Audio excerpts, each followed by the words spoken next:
This video is going to show you how to create a scene in GoGuardian. Scenes allow teachers to have a little more control over their students' devices by auto-launching tabs, blocking websites, and limiting the number of tabs that they can have open at a given time. To create a scene, you can click Scenes on the side here, or when you're actively in a session, there will be an Add Scene button as well that I'll show you. Once you're in here, all of the scenes that you've previously created will be saved in case you need to make any changes, or you can add a new scene. On this screen is where you create the set of rules for your class. So if you want to restrict anything or auto launch the tabs, you're going to come here. So you're going to give it a name.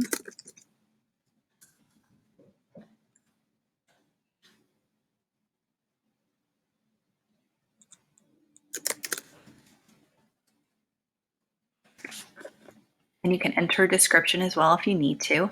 And then you're going to scroll down and go to the first section, which are the filters. So you can keep it on allow mode or blocked. I prefer to leave it on allowed. And this means that every website that they try to go to will be allowed except for anything you've blocked below. So this is where you could block YouTube for your students. You type in the website. It validates it and adds it here. They have some suggested ones on the side, or you can create your own custom list, but you would just manually enter them in. And then once you launch this scene, that means the students will not be allowed to go on YouTube or whatever else is listed here below. The next is the tab management, and this will auto launch tabs. This is a great tool for when you're doing a certain unit of study or a lesson. If you are, for example, doing something on place value and you want them to have a certain few websites open up for them, you can do that here. So you could add in Seesaw if you wanted that to be opened. Maybe you have a Brain Pop Junior video that you want to come up, so on and so forth. You can have this set so that as soon as you launch the scene for them, all of these tabs open up automatically.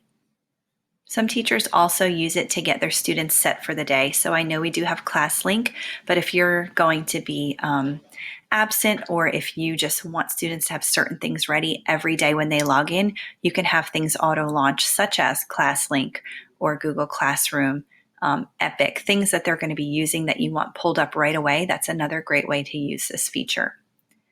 And then finally at the bottom are the limited number of tabs. So if you have students that are known to have, 5 or more tabs open, you can set a limit. You can say they can have no more than 4 tabs open at a time. And if they went to open that 5th tab, it would tell them it was blocked. They'd have to close the current tabs to launch any new ones. You don't have to have all 3 of these things in a scene. You can choose just one section only, but those are your options, and then you're going to hit save. Now I'm going to show you how to launch the scene so it goes into effect for your students. When you're back on your main classrooms tab, you can go into your class, click on your settings, and you can see here under information if you have a default scene to run. So if you made a daily one, as I was saying, where you want certain websites to open every day just so they're prepared for class, you can put that right here. And every time you start this class, whether it's automatically on a schedule or manually, that scene will launch. Okay, or you can choose any of the other ones that you've created, or you can leave it on none. And then don't forget to update the class. The next way that you can launch a scene is by going into your active testing session, and over here on the right you can see where it says no scene is applied.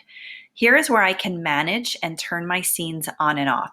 So currently I have nothing restricting them or auto launching. They are just free to use their Chromebooks. If I see now it's time for math and I want to launch my place value scene, then I'm going to do that by clicking place value, and it's going to update their screens. Once place value is over, I can again remove it, or I can activate another scene. A very popular one right now is no YouTube. So if I activate the no YouTube, then they cannot browse YouTube.